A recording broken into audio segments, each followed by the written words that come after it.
आए हुए हैं। राज्य में कांग्रेस ने युवाओं के साथ धोखा किया है।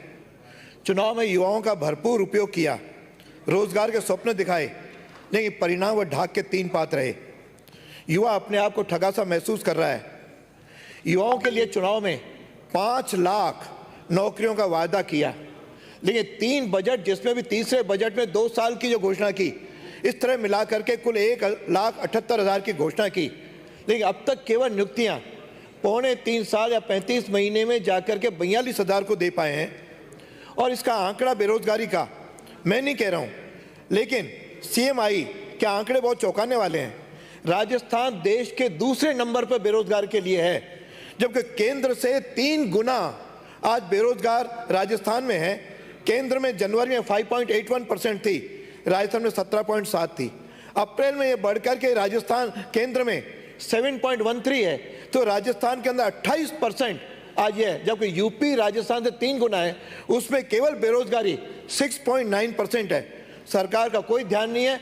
सरकार केवल केंद्र मोदी और राष्ट्रभक्त संगठन संघ को कोसने में लगे हैं, मुख्यमंत्री को किसी प्रकार की नहीं है। सरकार ने वादा किया था कि हम यदि रोजगार न दे पाएंगे तो बेरोजगारी भत्ता देंगे। घोषणा पत्र के पेज नंबर 15 बिंदु नंबर 10 में भत्ता देने का वादा 3,03,000 और 3,500 किया, लेकिन विभागीय पोर्टल पर 14,29,886 लोग रजिस्टर्ड हैं, जिसमें 12 लाख स्नातक हैं, और भत्ता केवल पहले वो 1.6 लाख को देते थे, अब 2 लाख को आपने देने की घोषणा की। इस तरह से सबका नंबर आने में 12 वर्ष बीतेंगे और लगभग 2 सरकारें बदल जाएंगी। इससे 30% लोग ओवरएज हो जाएंगे, लेकिन सरकार ने किसी प्रकार का बेरोजगारी भत्ता सबको देने का जो वादा किया, उसको पूरा करने में असमर्थ है।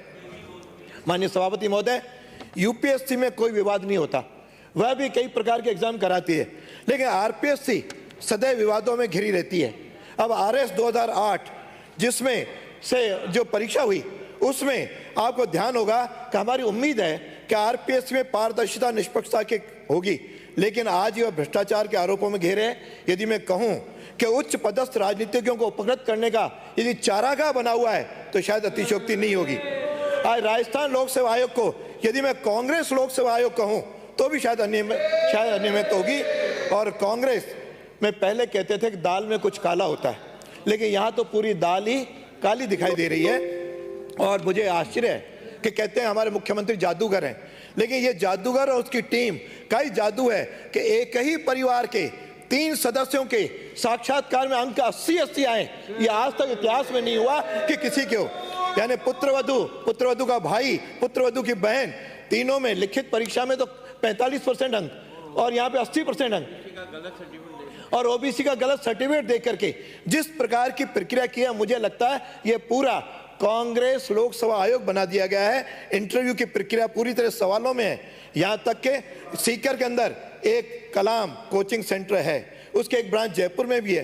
क्या कारण है कि अलग अलग परीक्षाओं का ठेका वहां पे देख करके केवल 70 अभ्यर्थी एक ही उससे सेंटर से सेलेक्ट हुए हैं। शेखावटी में आज बेरोजगार RPSC में चयन के लिए नाथी के बाड़े की तलाश में हैं। कहाँ है नाथी का बाड़ा जहाँ जाकर के बेरोजगार RPSC के लोग जाएं।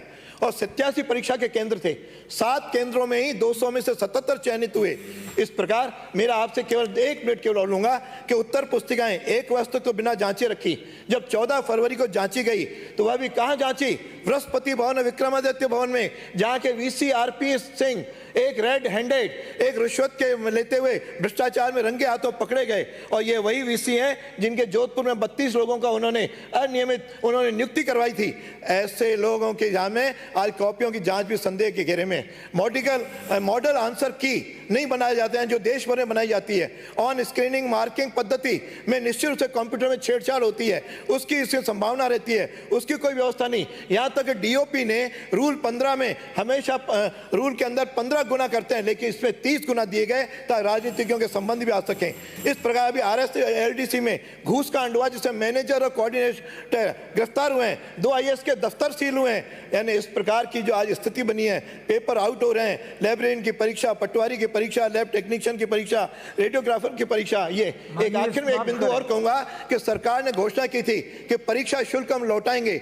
आज 19 लाख बेरोजगारों के 46 करोड़ रुपए अटके हुए हैं, 10,000 भर्तियां भर्तियां अटकी हुई हैं, सारे बेरोजगार हैं। आपने वादा किया था कि जैसे रिक्त पद होते जाएंगे भरेंगे, लेकिन आज तक नहीं है। लाखों पद आज सरकार के अंदर खाली पड़े हैं। आखिर ये क्या है? और संविदा कर्मचारियों को परमानेंट करने की बात हुई, आज तक नहीं गए। इस तरह आज कोरोना के कारण जो निजी कंपनियां हैं उसमें भी बुरी तरह छटनी हुई है। इसलिए सरकार आज केवल आंख मूंदे हुए बैठी है। मैं सरकार से मांग करूंगा कि वह इन बेरोजगारों को रोजगार उपलब्ध कराए, नहीं तो बेरोजगार नहीं छोड़ेंगे। आरपीएससी में चयन प्रक्रिया में बदलाव किया जाए, साक्षात्कार को बंद किया जाए और वहां पे जो नियुक्तियां हो वो राजनीतिक की नियुक्तियां नहीं हो और वहां पे केवल शिक्षाविद की तरह यूपीएससी की तरह उसमें नियुक्तियां होंगी तो पारदर्शिता आएगी और इसकी तुरंत जांच भी करवाई जानी चाहिए ताकि दूध का दूध पानी का पानी हो सके। माननीय श्री रामलाल जी शर्मा।